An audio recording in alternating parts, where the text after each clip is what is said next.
کو ساتھ فروٹس دیتا ہوں, اوٹس بنا کر دیتا ہوں. اللہ اچھا کہ خوشی سے مرد نہ جاتے اگر ایک بار ہوتا. ایز یوزول سب سے چھوٹے بیٹے کو دہی لینے کے لیے بھیج دیا جی انہوں نے. تھوڑی دیر گزری تو ایک چھوٹے سے قد کی خاتون بزرگ سیاہ عمامے میں اور سیاہ حجاب میں ہاتھ میں اتنا بڑا خوان لیے ہوئے جس میں دنیا جہان کی چیزیں تھی, پنیر تھا, شہد تھا, بالائی تھی. ہیلو السلام علیکم, welcome to the new episode of my life. میرا نام ہے حسان شیخ اور آپ دیکھ رہے ہیں میری زندگی کی ایک نئی episode. If I remember correctly last week کو فرائیڈے کو ہی میں نے یہ سلسلہ سارا شروع کیا تھا اتنی ولاگنگ کا, اور آج اب دوبارہ 7-8 دن ہو چکے ہیں, اور اس میں الحمدللہ you guys have made my life so much happy. مجھے اتنی موٹیویشن ملتی ہے آپ کی اپریسیشن سے, آپ کے کامنٹ سے, آپ جو لائک کرتے ہیں, پھر آپ جو سجیشن دیتے ہیں اس سے. I am trying to improve day by day الحمدللہ. آج جمعے کے بابرکت دن کے نسبت سے میں سٹارٹ کرنا چاہوں گا ایک بہت ہی خوبصورت نعت سے. یہ نعت میرے دل کے بہت زیادہ قریب ہے. یہ میرے خیال میں ہر مسلمان کے دل کی ایک آواز بھی ہے, کیونکہ ذی الحج کا یہ جمعہ ہے عید سے پہلے کا. تو اس نسبت سے جو میں یہ نعت پڑھوں گا انشاءاللہ تعالیٰ, یہ امید کرتا ہوں کہ آپ لوگوں کو بھی یہ پسند آئے گی انشاءاللہ تعالیٰ. تو چلے خوبصورت نعت کے ساتھ دن کا آغاز کرتے ہیں جی. صلی اللہ علیہ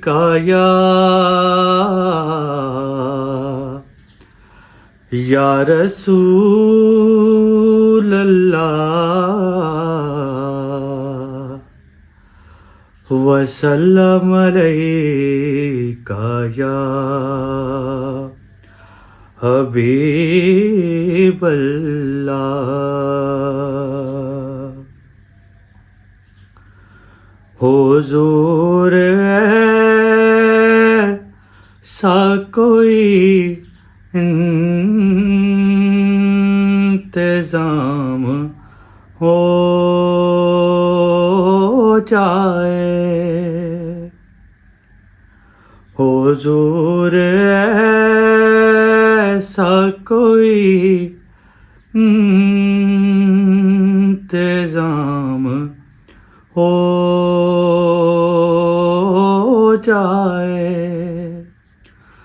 حضور ایسا کوئی انتظام ہو جائے, سلام کے لیے حاضر غلام ہو جائے. میں صرف دیکھ لوں ایک بار صبح طیبہ کو, نظر سے چوم لوں ایک بار سوئے طیبہ کو, بلا سے پھر میری دنیا میں شام ہو جائے, حضور ایسا کوئی انتظام ہو جائے, سلام کے لیے حاضر غلام ہو جائے. میں ہم کر رہے ہیں مونی کا ویٹ. مونی کا ویٹ کر رہے ہیں, مونی بہت دیر لگا رہی ہے جی.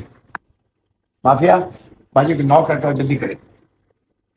اچھا بھائی مافیا جا رہی ہیں جی. چلیں جی. آج صبح عجیب کام یہ ہوا کہ بارش ہوئی صبح صبح. آپ پودوں میں دیکھ سکتے ہیں کہ ہلکی جو ہے نا وہ نمی موجود ہے ابھی بھی, بٹ اس کے بعد جو ہے وہ شدید گرمی ہو گئی. تو چلیں جی لیٹس گو.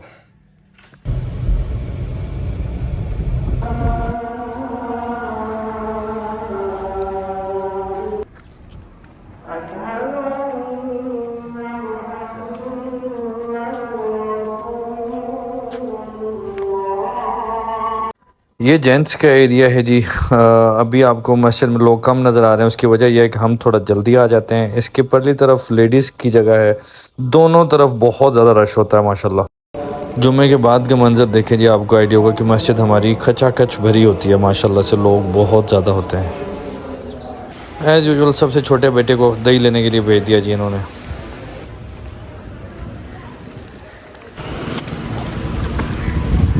پنج مافیا دہی پکڑے.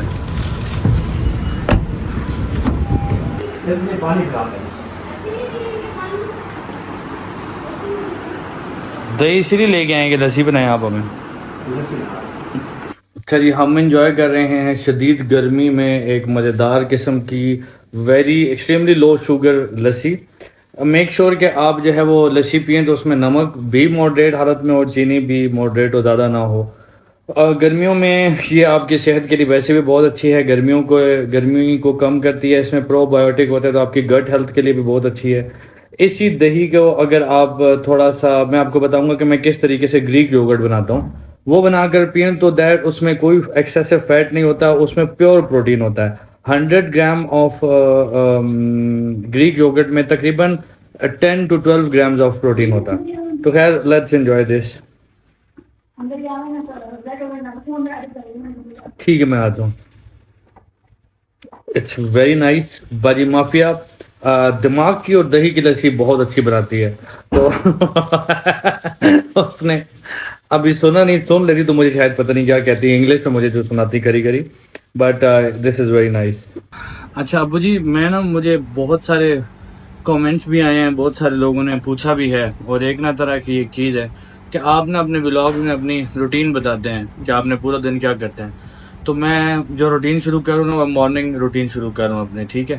تو بیسیکلی میری ہوتی ہے صبح تقریباً 3 بجے. میں 3 بجے صبح سو کے اٹھتا ہوں. اس کے بعد میں جو ہے وہ تہجد پڑھنے کے بعد ابو جی کے پاس آ کے بیٹھ جاتا ہوں. پھر ہم دونوں جو ہے وہ کافی دیر گپ شپ مارنے کے بعد مسجد چلے جاتے ہیں. میں اور ابو اکٹھے نماز پڑھتے ہیں. نماز پڑھنے کے بعد واپس آ کر ہم چینج کر کے پارک میں چلے جاتے ہیں دونوں, اور پارک سے واپس آتے ہیں تو میں ابو کو ناشتہ بنا کے دیتا ہوں. اپنی روٹین بتا رہے ہیں یا میری بتا رہے ہیں؟ نہیں میں اپنی بتا رہا ہوں. اچھا میں اپنی بتا رہا ہوں کہ میں پارک سے واپس آ کے پھر آپ کو ناشتہ بنا کے دیتا ہوں ابو جی کو اپنے ہاتھوں سے. اور ناشتہ کرنے کے بعد ابو جی آرام فرما لیتے ہیں تو میں ان کی جا کے گاڑیاں دھوتا ہوں ابو کی. میں ایسے سوتا نہیں ہوں جب تک یہ سارے کام جو ہے یہ مطلب ہے کہ تم کرتے ہو عالم خواب میں کرتے ہو. ویڈیو ہے نا, ویڈیو میں نہیں بتانا آپ نے, تو ویڈیو میں لوگوں کو جھوٹ بتائے. اور اس کے بعد میں ابو جی جب اٹھتے ہیں تو ان کے لیے پھر میں ناشتہ آلریڈی تیار کر کے رکھا ہوتا ہے میں نے. ان کو ساتھ فروٹس دیتا ہوں, اوٹس بنا کر دیتا ہوں. اللہ کہ خوشی سے مرد نہ جاتے اگر ایک بار ہوتا. ابو جی ویڈیو میں نہیں کہنا آپ نے یار, آپ نے سب جو سچ ہے اس کو سپورٹ کرنا ہے, وہ سچ کا ساتھ دینا ہے آپ نے. یہ سچ نہیں ہے, یہ جھوٹ, میں جھوٹ کو سپورٹ کر رہا ہوں. ابو جی بیسیکلی پھر خیر ابو جی جب ناشتہ کر چکتے ہیں تو پھر میں ان کی ٹانگوں کی مالش کرتا ہوں, کیونکہ صبح صبح ان کی جو ہے نا وہ ٹانگیں تھک جاتی ہیں. تو ان کے سر کی میں چمپی کرتا ہوں آلموسٹ ڈیلی.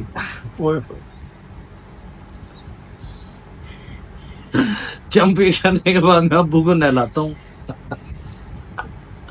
کہ ابو جی آپ شاور لیں. شاور لے کے ابو آتے تو میں ان کے کپڑے استری کر کے خود ہاتھ میں لے کے کھڑا ہوتا ہوں. واہ, ہاتھ باندھ کے. ماشاء اللہ ہونہار اور کتنا سعادت مند بیٹا ہے. سبحان اللہ سبحان اللہ. کلیپنگ. ابو جی آپ نے ایسی کوئی بات نہیں کرنی کہ جس کے آڈینس کو لگے کہ میں جھوٹ بول رہا ہوں. آپ نے ایسا کوئی ریئیکشن نہیں دینا. آپ نے یہ بتانا کہ یہ سارا کچھ سچ ہے, ٹھیک ہے. میں یہ کٹ کر دوں گا, لیکن آپ نے ایسے بتانا کہ سب کچھ سچ ہے. اس کے بعد ابو کو لے کر میں ظہر پڑھنے کے لیے جاتا ہوں. ظہر پڑھ کے واپس آتا ہے ہم لوگ تو ابو تھوڑا آرام فرماتے ہیں. میں آرام نہیں کرتا, میں کر نہیں سکتا. ہم نے بھی دسنے لگے جی جی جی, ڈیوٹی میں آرام نہیں کر سکتا. مجھے ابو کی جب خدمت کرنی ہوتی ہے تو میں ان کی ٹانگیں دباتا ہوں جب تک یہ سوتے ہیں. جب تک میں ان کی ٹانگ کھینچتا ہوں. اور اسی طریقے سے پورا دن میرے والد صاحب کی خدمت میں گزرتا ہے, ان کے ساتھ فزیکل بھی اور اسپرچولی بھی خدمت کرتے ہوئے ان کی. تو الحمدللہ یہ میرے دن کی روٹین تھی. آپ اس میں کوئی اور چیز ایڈ کرنا چاہیں گے ابو جی؟ اب اس میں کیا ایڈ کر سکتا ہوں؟ کوئی گنجائش تم نے سب کچھ ایڈ کر دیا ہے, تو میں اب اس کو ماشاء اللہ میں یہ کہہ سکتا ہوں کہ ماشاء اللہ, استغفر اللہ. استغفر اللہ, ماشاء اللہ. ماشاء اللہ. اچھا جی ابو جی, پلیز اپنے سفر نامے کا حال ذرا شروع کریں دوبارہ. My dear viewers and listeners, میری طرف سے آپ کو سلام. آج بڑا مقدس دن ہے. آج جمعۃ الوداع کا پہلا جمعہ ذی الحج کا پہلا جمعہ ہے, اور یہ 10 دن جو ہے یہ اس پہ حضور پاک صلی اللہ علیہ وسلم کی حدیث ہے کہ یہ اللہ تعالیٰ کو بہت محبوب ہے. اس میں بظاہر ہزار برکتیں نازل ہوتی ہیں. بہرحال میں آپ کو اپنے سفر نامے کا جو دوسرا حصہ جو ہے وہ میں اب شروع کر رہا ہوں. میں جو آپ سے پہلے میری بات ہوئی تھی, میں مشہد مقدس سے روانہ ہوا تھا, اور میں ریلوے اسٹیشن تک میں نے آپ کو بات بتائی تھی. تو وہاں پہ میں نے ختم کر کے یہ کہا تھا کہ میں انشاءاللہ آپ کو اگلی جو میرا ایپیسوڈ ہوگا اس میں اپنا اگلا سفر کا حصہ بتاؤں گا. مشہد مقدس سے نکلتے ہوئے میرا دل بہت بھاری تھا. وہ اتنا مقدس شہر ہے, وہ اتنا محترم شہر ہے کہ جس شہر میں اہل بیت کی اولاد سے اور حضرت امام حسین کے پڑپوتے اور جس کے جو ہیں ایرانی جن کے عاشق ہیں ان کے مزار سے میں نے اجازت لے کے رخصت لی, اور میں ریلوے اسٹیشن پر آ گیا. وہاں میں لائن میں کھڑا ہو گیا ٹکٹ لینے کے لیے.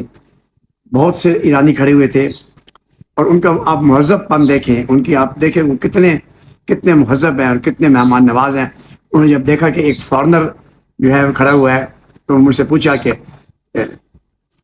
آپ کہاں کے رہنے والے ہیں. انہوں نے مجھے انگلش میں پوچھا, میں فارسی میں پوچھا, تو میں نے بھی ان کو ٹوٹی پھوٹی فارسی میں بتایا کہ من از پاکستانی. اتنا میرا کہنا تھا کہ وہ بس انہوں نے لائن چھوڑ کر مجھے سب سے آگے کر دیا. میں نے ٹکٹ لیا, اور 2 فوجی میرے ساتھ تھے جو یونیفارم میں تھے. وہ آواز جا رہے تھے جنگ پہ. اس زمانے میں ایران اور عراق کی جنگ ہو رہی تھی. پوری رات کا سفر تھا تہران تک. راستے میں بے شمار خوبصورت ترین جو ہے گیلان, گردیز اور اس قسم کے جتنے بھی سیستان اور شاندار ترین جو ایران کے حصے ہیں وہ راستے میں پڑتے تھے. اور میں پوری رات ایک دلچسپ سفر کر کے ان 2 فوجیوں کی بدولت مجھے ذرا بھی محسوس نہیں ہوا. مجھے وہ شعر یاد آیا کہ میں اکیلا ہی چلا تھا جانب منزل, مگر لوگ ساتھ آتے گئے اور کارواں بنتا گیا. تو میرے لیے وہ کارواں نہیں بن گیا تھا, کیونکہ وہ جو انہوں نے میری خدمت کی, جو انہوں نے مجھے رسپیکٹ دی, وہ میں کبھی نہیں بھلا سکتا. میں صبح کے ٹائم پہ میں تہران کے سینٹرل اسٹیشن پہ, جسے راہ آہن گرد کہتے ہیں, راہ آہن گرد یہ ریلوے اسٹیشن کو کہتے ہیں, سینٹرال تہران سینٹرال بہت بڑا اسٹیشن, وہاں میں پہنچا. اور میں ان فوجیوں سے میں رخصت ہوا. میں نے وہاں پر جو ان کے ٹورسٹ بیورو آفس تھا, میں اس کا پتہ کرتے کرتے وہاں پہنچا. تو وہاں پر ایک نوجوان بیٹھا ہوا تھا, اور میرے ہاتھ میں ایک بیگ تھا. تو میں نے کہا کہ اگر آپ یہ بیگ رکھ لیں, اور میں تہران شہر کی سیر کرنا چاہتا ہوں. تو وہ کہنے لگے کہ ہمارے یہاں جنگ ہے, اور ہمارا چند دن پہلے جو ہے ہماری پارلیمنٹ میں دھماکہ ہوا ہے, جس میں ہمارے وزیر اعظم جو ہے وہ مارے گئے ہیں, اور بہت سختی ہیں. تو آپ ایسا کریں, آپ پچھلے دروازے سے اندر آ جائیں. رمضان کا مہینہ تھا اور میں سفر میں تھا, میرا روزہ نہیں تھا.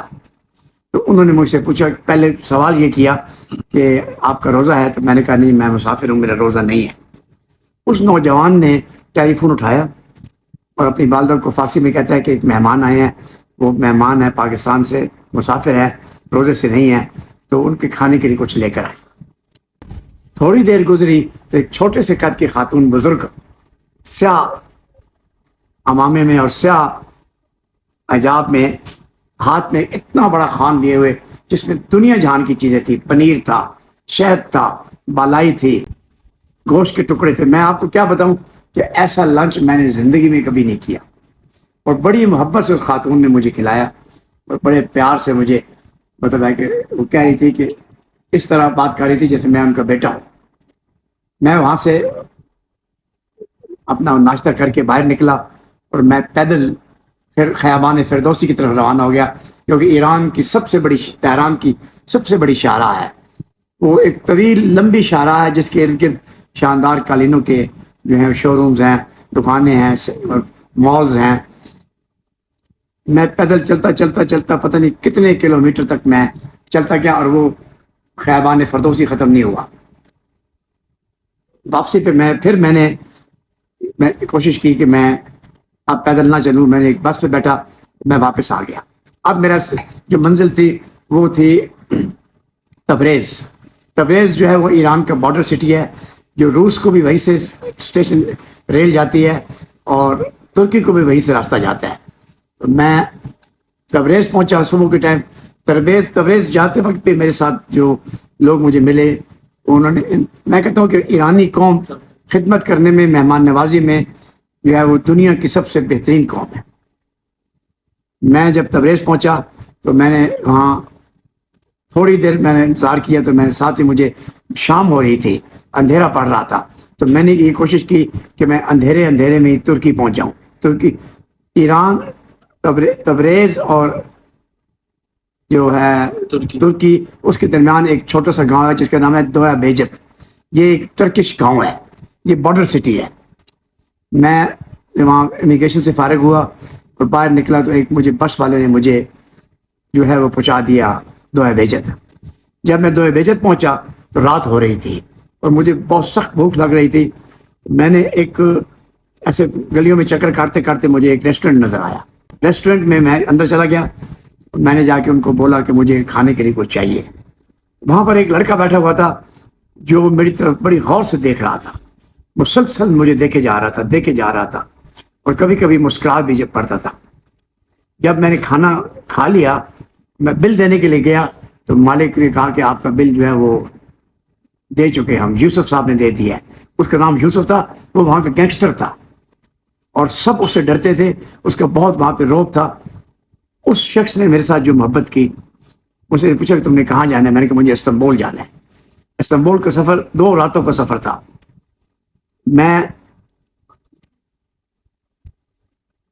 وہ مجھے کوچ اسٹیشن تک چھوڑنے آیا اور اس نے کوچ کے جو تھے ذمہ داران، ڈرائیور، ان کو یہ کہا کہ یہ میرا مہمان ہے، اس کا خاص خیال رکھنا ہے، ان کو صبح گرم پانی دینا ہے، ان کو نہلانا ہے، ان کو ناشتہ کرانا ہے اور ان کو استنبول والی بس پہ بٹھانا ہے.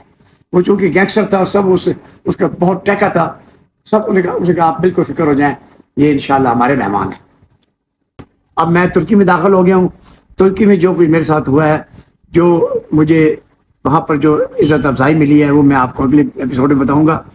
یہ سفر ایسا سفر ہے کہ اس سفر میں نے حضرت امام رضا کے روزے پہ دعا مانگی تھی کہ یا پاک پروردگار، ان بزرگوں کے طفیل میرے سفر کو آسان بنانا، میرے لیے سہولتیں بنانا. تو مجھے جو سہولتیں ملی میں آپ کو بتاؤں گا تو آپ انشاءاللہ اس کو حیران رہ جائیں گے. اللہ حافظ. انشاءاللہ پھر ملیں گے اگلی ایپیسوڈ کے ساتھ.